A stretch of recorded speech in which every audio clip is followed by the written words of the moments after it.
¿Qué queda del Uruguay que se vende cuando las vidrieras se cierran una tras otra mientras el presidente habla de paz y hospitalidad desde el palco de las Naciones Unidas? Y ahí estuvo Yamandu Orsi este martes 23 de septiembre de 2025, bajo las luces de la Asamblea General de la ONU, con un auditorio casi vacío, pronunciando su primer discurso como presidente ante el mundo. 14 minutos de oratoria perfectamente calibrada para el consumo internacional. Uruguay como, y cito, pequeña esquina del sur del mundo, tierra de paz donde la tranquilidad y la hospitalidad de su gente es una de sus principales señas de identidad.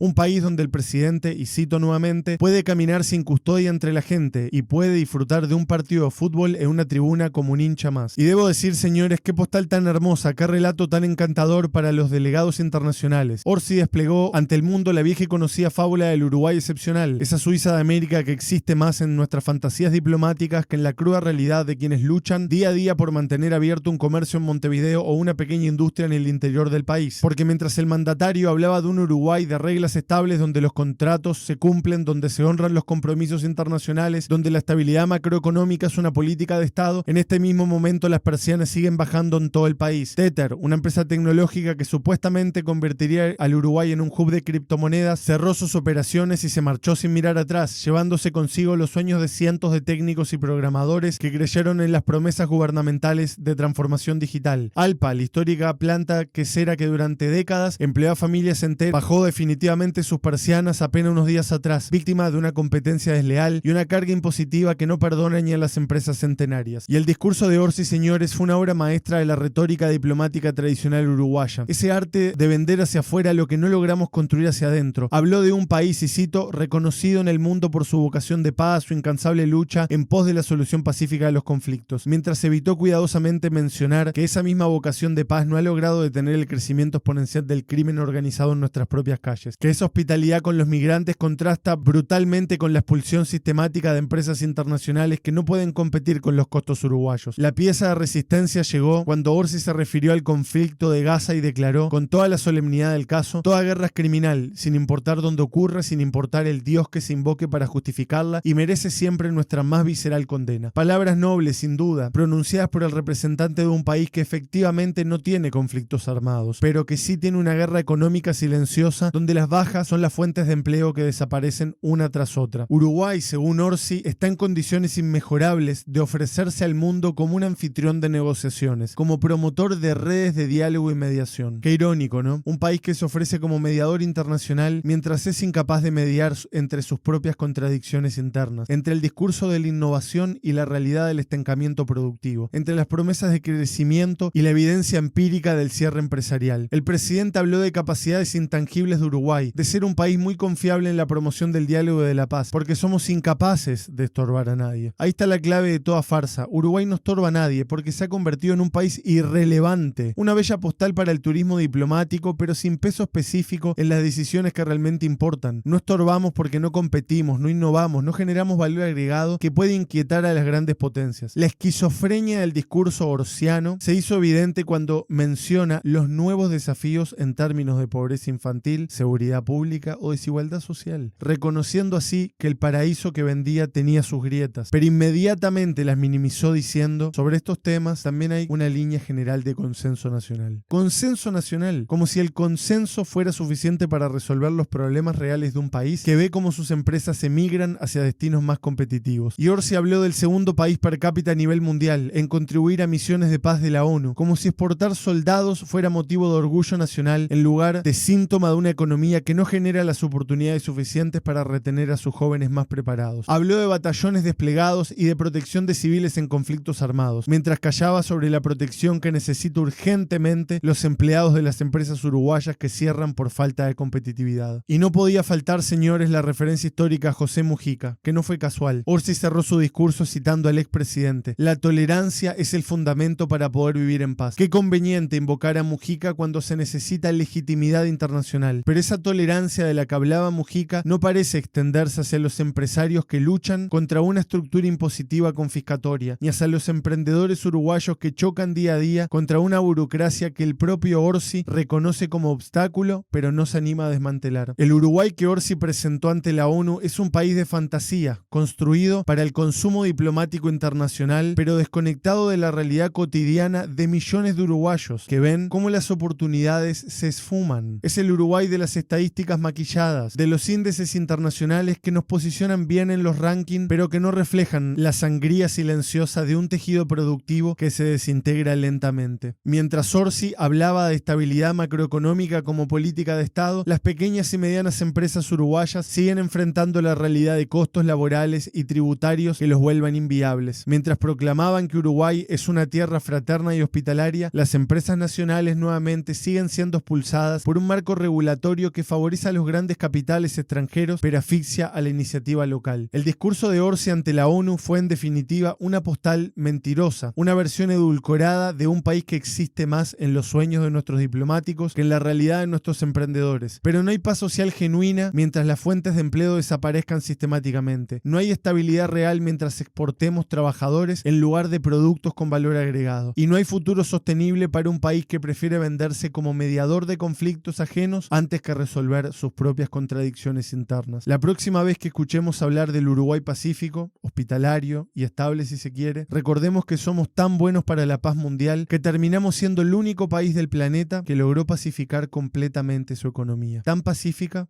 que ya ni se mueve.